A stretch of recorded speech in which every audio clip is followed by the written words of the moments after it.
Thanks as always for listening to Fluff and Crunch. In today's episode, Chris grills me about the changes to both the system and the setting that I am making to my 2D20 WorldBuilders fantasy role-playing game, Ahris.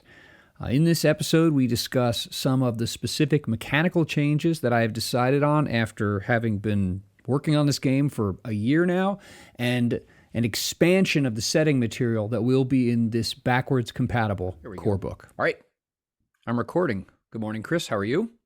I'm good, thanks. How are you? I'm very well, thank you. On this recording on Martin Luther King Day, so I'm off from both my jobs, and you're not. I'm off now because I have worked already. Right, today, you're off for the evening. Yes.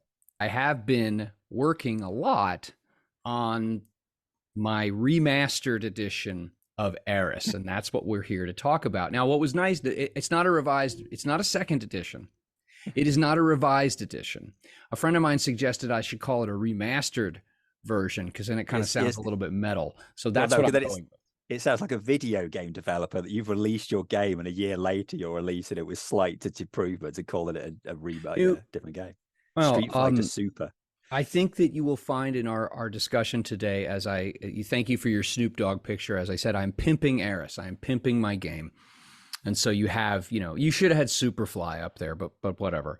It's the first, Huggy Bear was the first one that came into my head. First one it was easier to find a slightly more modern one than the old one. You need to go back to the classics like Superfly from the 70s or Dolomite. Anyway, we are going to talk about what I'm doing with Ahris right now and how I am remastering the setting and the system to an extent, and when I'm going to release that. So how do we want to go through this? Would you like to start peppering me with questions, or do you want me to give you an overview? I want to help people understand what I am doing with the game, so that if they have it already, they'll know what's coming, and if they don't, they will get energized and excited about getting it when I'm done. Oh, before we get into let's go with why. Why are you... Okay. Why? Okay. Well, I started writing Ahris last January, a year ago, when the SRD and the publishing rules and whatnot were let loose by Modifius. And I finished it in May and I released it in June. So about 7 months ago. And in that time, I have run it at conventions. I have run it at home. I've done one-offs. I've done one-offs and short, session or three with characters I've created, with characters my players have. I've beat on it a bunch. I've kicked the tires and I've taken it out for a spin. And there were some at the lowest level. There are some things mechanically that I discovered that I didn't like. They were not producing at the table the kinds of outcomes that I hoped that they would to create the kind of feel and the kind of gameplay experience that I hope for. So I've said, one, there are some rules, things that I need to change. The second thing is that, and I had said this in the original introduction, that my interest was in getting down a workable fantasy system first, and then sussing or really building out the world. Because I recognized that if I just focused on world building, I would be working on it and it would never get done.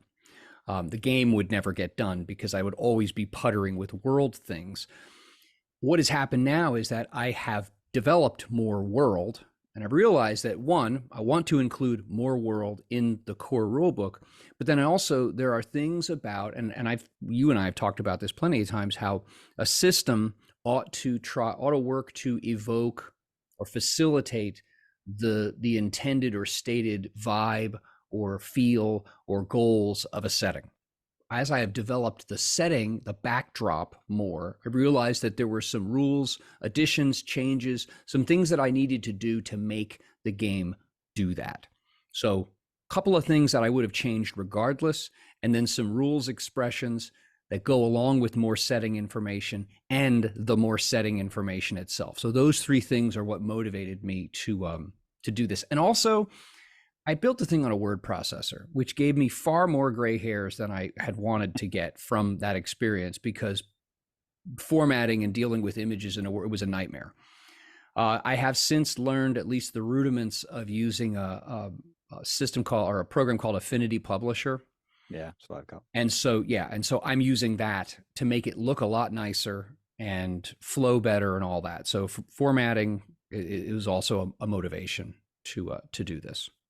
Because you said you're not just redoing the one book, you said you're going to split it. So what's it going to look like then? Well, no, okay. I what I'm doing is I'm redoing the core rule book. And by redoing, I mean there are some mechanical rules tweaks that I'm implementing. There are some things that I'm changing that are entirely backwards compatible with the original version. So if someone's out there playing the original version, they're like, I don't want to change this piece within combat, then they don't have to. It's still going to work. Their version of it will work a little differently and will do the things that I would rather it not do because of a greater sense of how the setting should feel. But whatever, it's your table, do as you will. So I'm taking the core rule book, making those rules changes, and also adding a bunch of setting information. So whereas the setting chapter in the book last time was only about 12 pages, and there were some comments here and there throughout the book, that 12 pages is now, instead of near the end of the book, is at the beginning of the book. Like everybody who's in this knows this. Everyone who's in this world knows these things. And then in the GM chapter, I'm going to add a bunch more. So what this is going to do is it's going to result in some rules changes, some additional canon, and that the book itself is going to be longer. So the book was about 200 pages before all of the, I added all the reference material, which was just a collection of tables that were spread throughout the book and lists of, effects and qualities and all that kind of stuff. So when it comes to like pure content, there was a roughly 200 pages. And my guess is there's probably going to be 10, 20, maybe even 30 more pages. It's going to grow in size and look a lot nicer. Okay, so what's the difference? Sorry, we've got more stuff in it then. What else are you doing? So you're adding more setting stuff. What else are we doing rules wise? Okay, well, a couple of things. The minimum is there were, like I said, I discovered some things, especially in combat, that I was not happy about. I had used, like, I had taken from Octon Cthulhu and the SRD the depending on a character's in my game stamina, they had like a baseline toughness, which was like native damage reduction. So if you were unarmored and you had a really high stamina, maybe you would have toughness of 2. So that would just knock 2 points of damage right off the top. And then I used the range of armor from 1 to 5 that's in the SRD, or at least was the base that was presented there. And I had not sat back and thought, like, wait a minute, what's going to happen when those two things come together? So I had I ran a one-off with more experienced characters. I took the experience system. I gave the players a heap of experience points. They built up their characters. They were like the heroes of the realm. Okay. So one of them had a high armor, had big plate armor, and was magic and all this stuff. And he was also exceptionally tough. And what it meant was, in Ahris, one of the things that, this is still in, is that a successful hit always, no matter what, does 1 point of damage. 1 point of stress, rather. What was happening is this character's armor and native damage reduction were so high that no matter how much damage was getting, practically 1 point of damage. And so it was creating this like horrid 4th edition grind. Right. Wait a minute. So this is something that more experienced characters with better equipment and higher stats, these two things are going to come together and they're going to create a grind in combat. And I was like, all right, that's not good. So what I did is I actually dumped toughness entirely. So you already have, you have more stress because your stamina is higher. You don't need that further reflected in an additional damage reduction. And then I also changed the levels of armor. So armor maxes out lower. Right. And armor is a little less granular in terms of this is the armor rating and this is the specific kind. What I did is I differentiated armor into soft, flexible, and hard. So like leather type stuff, mesh chain type stuff, and plate. And each of those had their armor rating 1, 2, and 3. And so what it does is it keeps the combat a little deadlier so that people approach it a little more intelligently. And we found that mechanically it then pushes away from likelihood of a grind.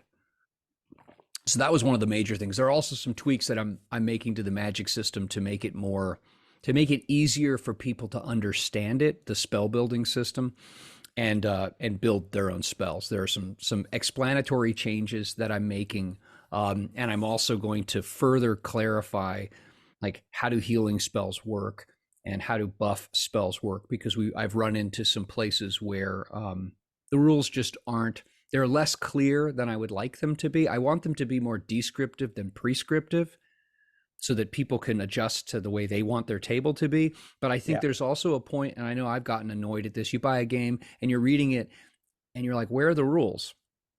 Like, what did I just pay you for? You know? And I don't want that. And so there's a balance that I think in some of the areas, especially with Magic, I need to clarify and provide more structure and specificity so that people can more easily connect to it. And then if they want to change things or, break the system on their own, they can. But I think it's easier to go from a little more specificity to less rather than the other way around. So there are some changes in that as well. What's going to happen in terms of on drive-through? Is it still just going to is it going to replace the existing book then? Good question. What I'm going to do when this one is finished is I'm going to upload it as an additional. So, how in DriveThru, when you upload things, you can delete the previous copies if you want to. I'm just going to leave the other copy up there. Also, what I'm going to do is, that's my plan at this point. However, there are a lot of things, like, for example, here's a pretty prominent change, I think, actually. I'm changing some of the character archetypes, and I'm going to take 4 of them and move them entirely into the GM chapter as entirely optional. Right.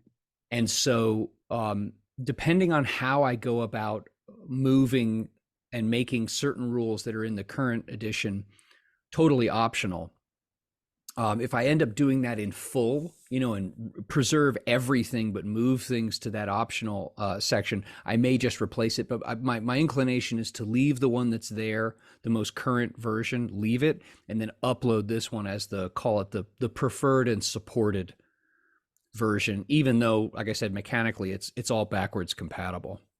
What are you thinking of doing next then? What do you mean? Well, so you've done this new remastered version, but then what Ahris stuff are you planning on writing? Okay. Actually, as part of this remastered edition, like I said, there's a lot more world content. And so as part of that, describing what do I mean by a rare magic world? Not a low magic world, a rare magic world. What is that? I go into a lot more detail about what that means in like meta terms, but also what does that look like in the world itself.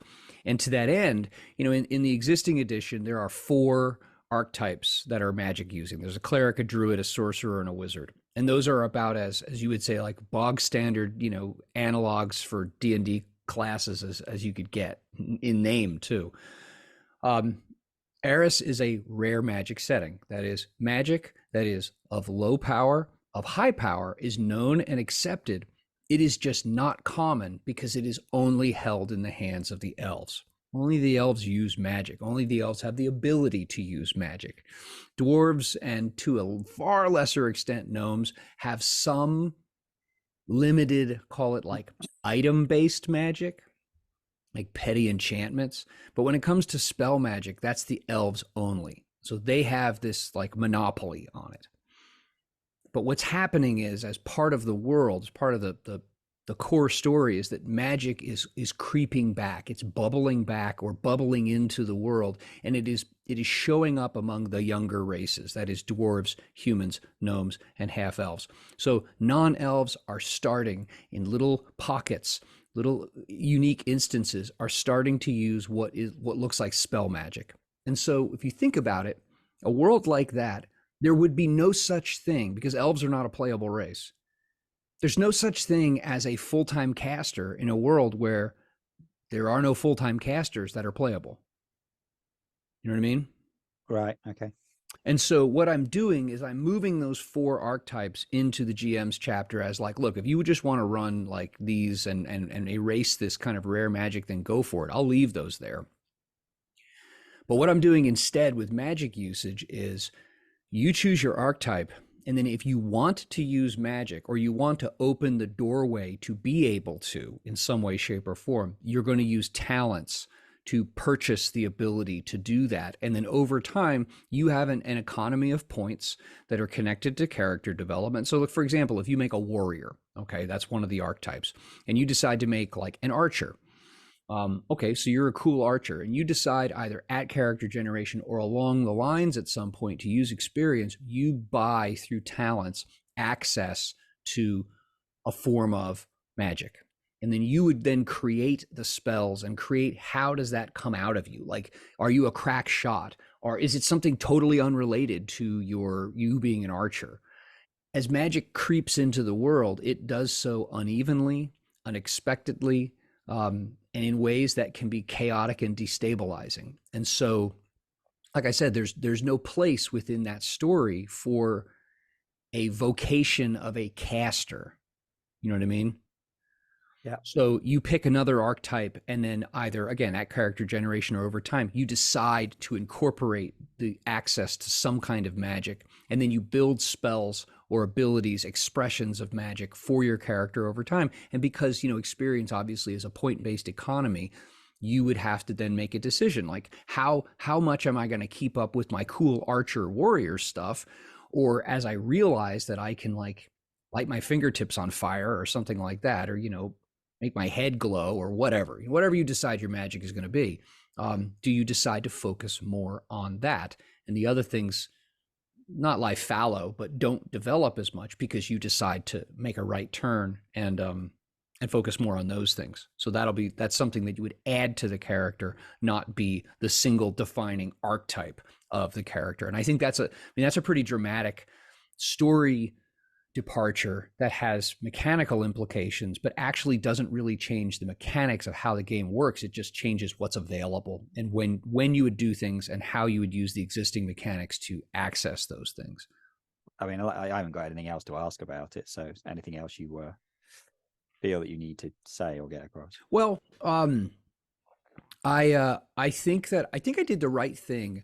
I built the system that worked and didn't try to engage in comprehensive A to Z world building.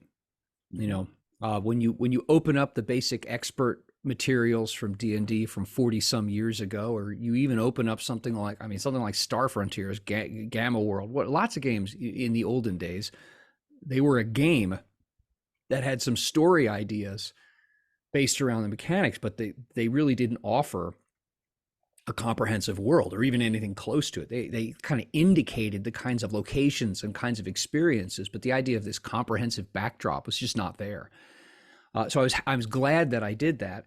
But because again, I'm committed to the idea that your mechanics should express your intended setting and story, like the salient points of those, that it was time now that I have more of the story clarified, more of the backdrop clarified, it made sense to go back and tweak the mechanics where necessary. The combat thing was a big deal, and make some of those mechanical changes to better express or better support the world that I'm building. Now, when it comes to other things down the road, I still have an idea of an Ahris world guide, but the question of when or how big, that question will be answered by how much more I add to the core book about the world, and how happy I am with how that stuff turns out in terms of the quantity of it. You know how it is. Creativity and ideas begat more creativity and more ideas. So I may end up writing like 20 or 30 pages of more world content. And then because of that, I'm like, okay, now I can detail out all these other things. We'll say this, though, there will be a lot more information about not just the races, but like where they fit in society and where they live and how they interact with one another. There's going to be a lot more of that that's going to be Ahris specific. There will be information about religions and deities and faiths and stuff like that that isn't there. There will be information in the GM chapter about what's going on outside of the colony. What's going on in the areas that are not formally or officially settled. There will be information like that. So it will still be a game where if people just want to take, again, as I've said, you want to take an old module and you just want to run, fantasy using a 2D20 and not have to come up with your own system, this will do it for you. I think with these minor rules tweaks, it'll do it more effectively. So if you want to do that, that's fine. But I also know that you will be far better equipped to run something along the lines of my vision for Ahris from this than you would have been, a year ago, for sure, or 7 months ago, for sure. And my expectation is to have this thing out by May.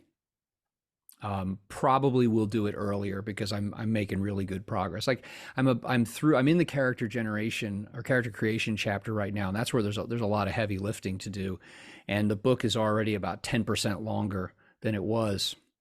So yeah, I'm making good progress, and my anticipation is to have it out by May, if not sooner.